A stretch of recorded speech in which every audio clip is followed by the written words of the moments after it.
The day that you were born to the two biological people that you call your parents, your fate was sealed. It's as if your little soul was plucked right out of the universe, plopped into your little baby body in that house with those two people, and then all the subsequent circumstances and situations and dynamics, what they were, and how it all unfolded.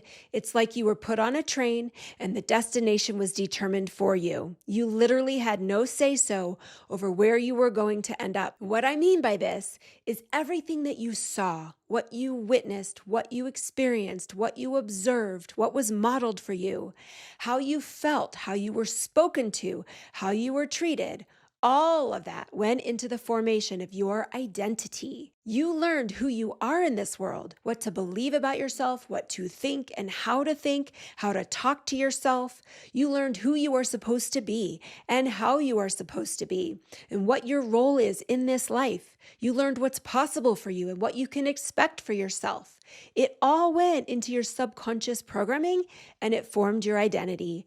And all of that happened before you were old enough to have any say-so over what was going on in there. The problem is, at 42, 52, or even 62, so many of us are still on that train, repeating to yourself what was said to you, still believing now what you learned was possible for you, and still acting or behaving in ways that reflect who you think you are. So today on this episode, I am sharing core concept number 4 of the self-centered model, which is that your identity is a choice, one that you didn't even know that you could make. So you can get off that damn train, decide for yourself who you are, and that changes everything in your life in the best possible way.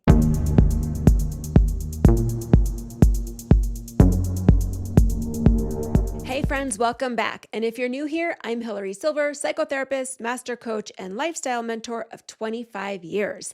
I'm flipping the script on self-help and showing you how to be unapologetically self-centered. This doesn't just change your life, it changes everything. If that sounds good, make sure to subscribe so you never miss an episode. So many times the train that we are on takes us to a destination that is nowhere we want to be. We end up with a life we didn't really want, one we didn't purposefully or intentionally choose. We live out what was prescribed for us, or we unconsciously repeat intergenerational patterns. When the journey is unpleasant enough, we can try to get off the train by going to therapy, getting some counseling, going on retreats, we meditate or medicate. But despite all of that, if you're still stuck, not making real change in your life, either getting past the trouble or problem that you're having, or not achieving that next big level goal that you so desperately want to achieve, then you are still on that train despite your best efforts to get off. And that's because the focus of your attempts have really not been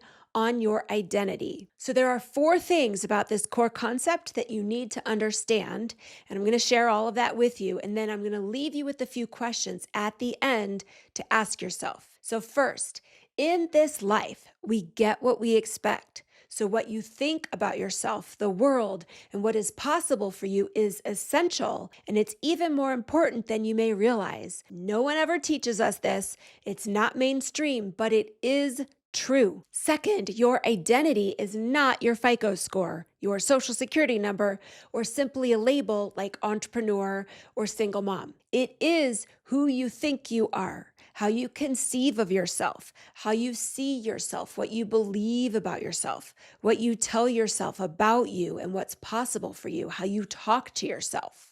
That is your identity. Third, our beliefs are not facts and our identity is not fixed. Just because you believe something doesn't mean it's actually true. Beliefs are nothing more than messages, stories, and statements we have heard or said to ourselves so many times that we then come to believe them. They are like being installed into our brains like an operating system. But in fact, our thoughts and beliefs are a choice, which means it is fully within our own personal power to consciously choose our identity. That means we have to reprogram, redefine, remodel, and rewire our brains and how we think. We get to choose what we want to think and believe. Isn't that so cool? Fourth, identity work is the gateway to everything you want, the pathway to get everything you want, your next level, your new life, which means that this has to be done first before you will ever see any external results. Before your outer world reality can change, you have to change your inner world reality and the way you talk to yourself and think about yourself. The best personal example that I can give is back when I had my private practice. I thought about myself as a therapist in private practice, and I was proud of it.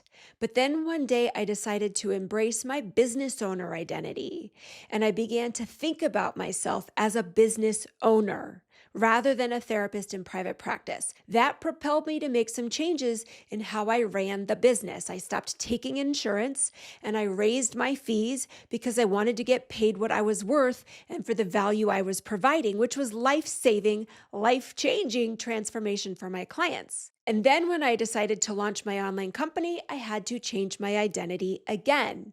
And then to go from being an online coaching company to putting myself out there and to becoming a global authority, talking about all the things that I know. And again, I had to change my identity to becoming a multimillionaire. I had to think about myself differently before I was able to actually make that a reality in my life. And again, even recently, launching my personal brand with this podcast and an upcoming book. Anytime that I have gotten stuck in the business growth process, it was always because I had not yet expanded my identity. I hadn't changed the way I was thinking about myself. Can you see how I had to think about myself bigger and expand my own identity in order to build the bigger real world results? This is how it works, how you think of yourself, your identity. You get to decide who you are, who you want to be, and how you want to live this life. You are not bound by who you've been